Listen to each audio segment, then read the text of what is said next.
देखिए, आज का जो टॉपिक हम डिस्कस कर रहे हैं वो है आयुध अधिनियम 1959 यानी दी आर्म्स एक्ट 1959। देखिए, ये टॉपिक जो है जितने भी हायर जुडिशियल सर्विस और न्यायिक सेवा के अंतर्गत महत्वपूर्ण टॉपिक है।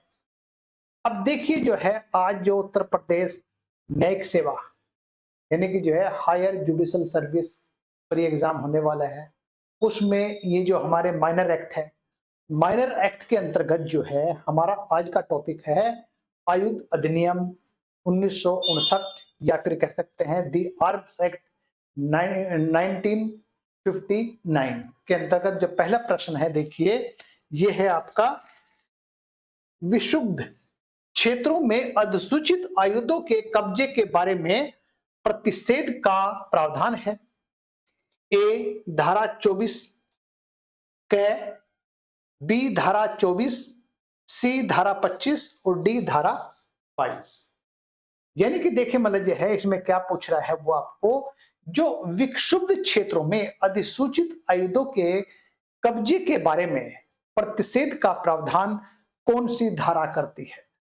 देखिए इसमें आंसर बना है ये है 24A यानी 24 का आंसर बन गया इसका ए। नेक्स्ट, निम्नलिखित में से गलत कथन बताएं। इसमें बताना है गलत कथन कौन सा है। अनुज्ञापन अधिकारी के आदेश के विरुद्ध अपील का प्रावधान नहीं है। ए। बी, अनुज्ञापन अधिकारी के आदेश के विरुद्ध अपील की जा सकती है। सी, अनुज्ञापन अधिकारी के आदेश के विरुद्ध अपील मर्यादा अधिनियम के अंतर्गत की जा सकती है। डी, अपील की विहित कालावधि के पश्चात वैधानिक कारण अपील की समय अवधि बढ़ा सकते हैं। अब देखिए इसमें हमें गलत कथन बताना है, गलत कौन सा है। देखिए अब इसमें देखिए आपका जैसे मतलब हम फर्स्ट की बात करते हैं, ए की बात करते हैं, अनुज्ञापन अधिकारी के आदेश के विरुद्ध अपील का प्रावधान नहीं है जबकि अपील का प्रावधान है, तो हमारा जो है ए गलत हो जाता है, तो आंसर बन गया हमारा ए। नेक्स्ट, आयुध अधिनियम के किस धारा के अंतर्गत अनुज्ञापन अधिकारी के आदेश के विरुद्ध अपील का प्रावधान किया जा सकता है। देखिए जो पिछला क्वेश्चन था उसमें उस बाकी यहां क्लियर हो जाता है आपका।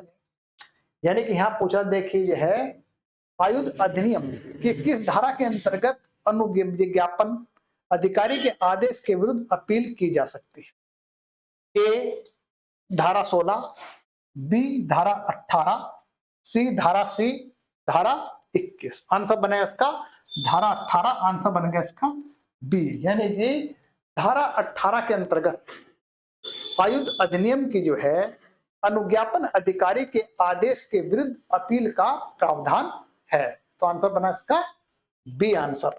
नेक्स्ट, इसमें बताना है सही सुमेलित युग्म है। अनुज्ञप्ति के बारे में उपबंध अध्याय 3, शक्ति और प्रक्रिया के संबंध में अध्याय 4, अपराध और शास्त्रों के संबंध में अध्याय 5, डी उपरोक्त सभी। अब देखिए मतलब जो है इसमें पूछ रहा आपका यानी सुमेलित युग्म बताना आपको जो है। अब देखिए अनुज्ञप्ति के बारे में उपबंध अध्याय 3 में है, सही है। शक्तियां और प्रक्रिया अध्याय 4 में, ये भी सही है। अपराध और शस्त्या ये अध्याय 5 में है, ये भी सब है। तो आंसर बना उपरोक्त सभी, आंसर बन गया हमारा डी। नेक्स्ट, क्या किसी भी क्षेत्र में किसी भी व्यक्ति द्वारा 8 इंच लंबे फल वाले तेज धार के चाकू का अधिपत्य आयुध अधिनियम 1955 के अंतर्गत एक अपराध होगा।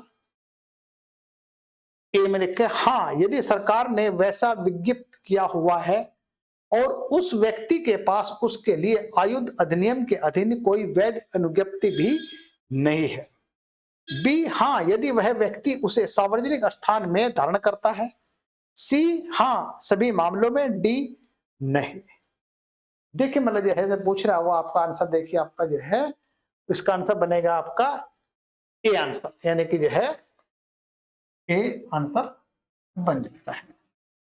नेक्स्ट, धारा 30 के तहत अनुज्ञप्ति या नियम के उल्लंघन पर व्यक्ति को कितना दंड दिया जा सकता है?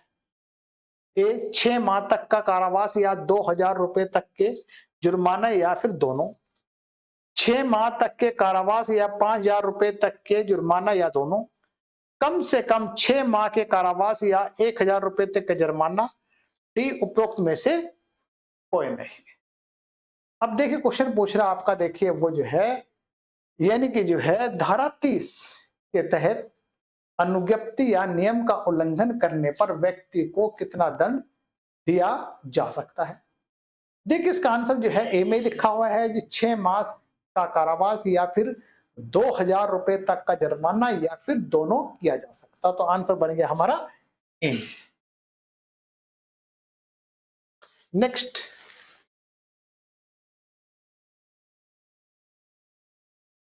अधिनियम की किस धारा के तहत हर व्यक्ति को अधिनियम के तहत होने वाले अपराध की इतला निकटतम थाने के भार शासक अधिकारी को देने के लिए कर्तव्यबद्ध किया गया है? ए धारा 31 के अंतर्गत, धारा 36 के अंतर्गत, धारा 34 के अंतर्गत, धारा 45 के अंतर्गत। देखिए इसका आंसर बन जाता है धारा यानी कि 36 के अंतर्गत। आंसर बन गया इसका बी। नेक्स्ट, सुमेलित कीजिए। अब इसको देखिए, सुमेलित करना आपको जो है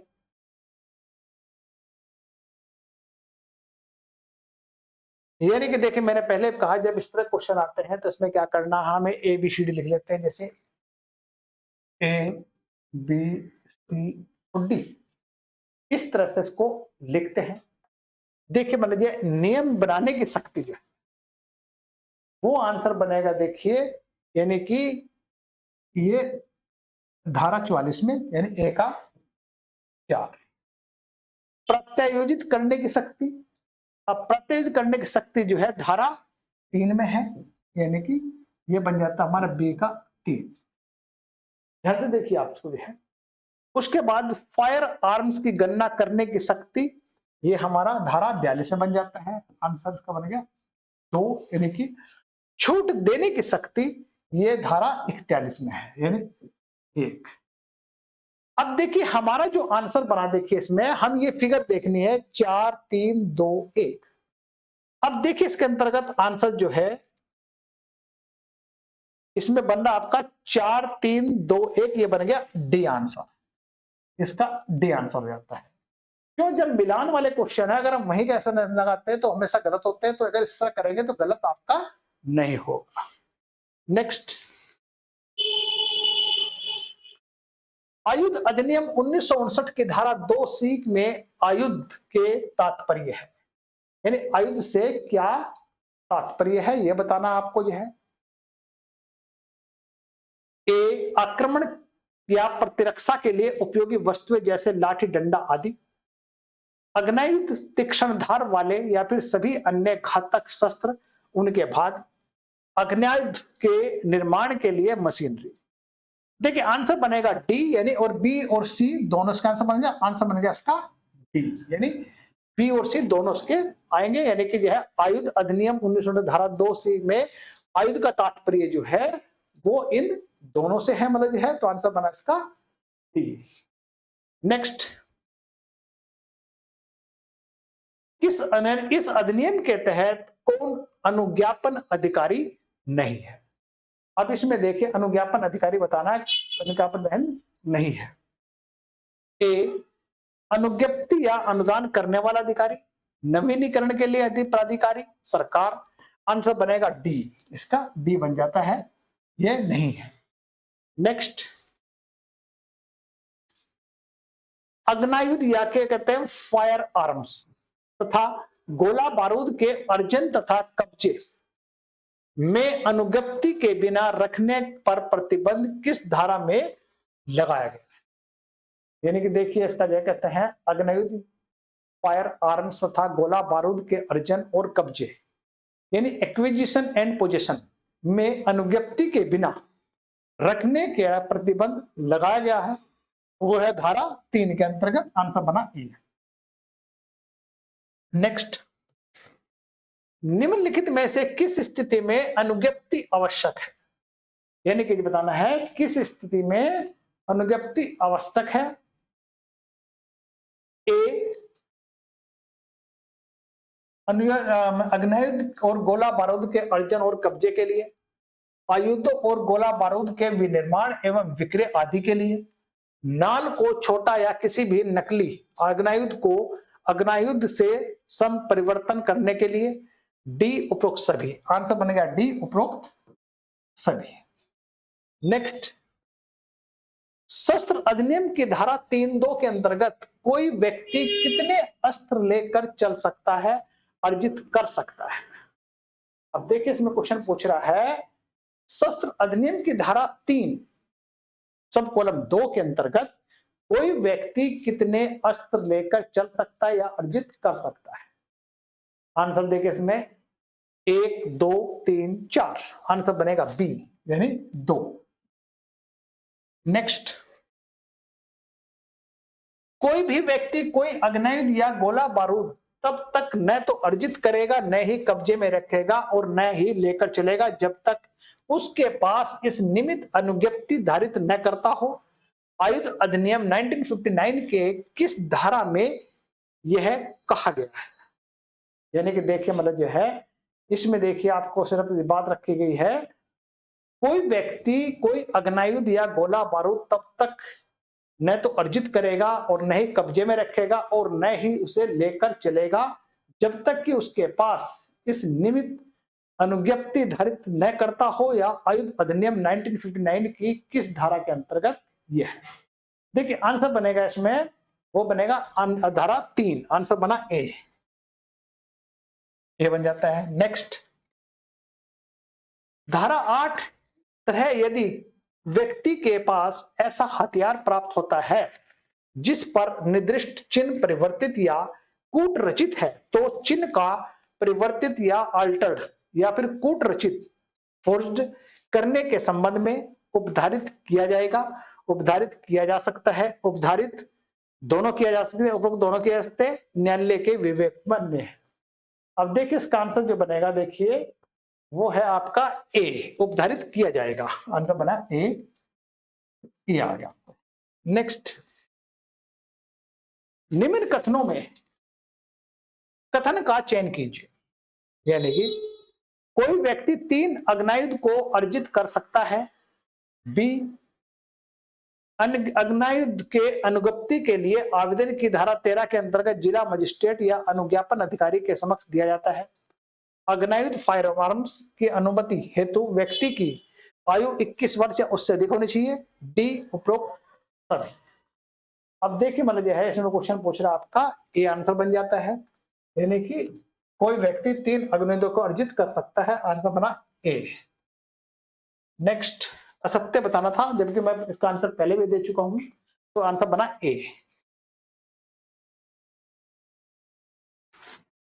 नेक्स्ट क्वेश्चन, कथनों में असत्य का चयन करना है। फिर इसमें असत्य का देखिए नहीं होगा। नेक्स्ट क्वेश्चन देखिए, धारा 24 ख के संबंध में कौन सा कथन सत्य है? अब धारा 24 के बारे में बताना कौन सा कथन सत्य है। ए, यह धारा अधिसूचित क्षेत्र को लोक स्थानों में या फिर होकर अधिसूचना आयुधों के वाहन करने का प्रतिषेध करती है।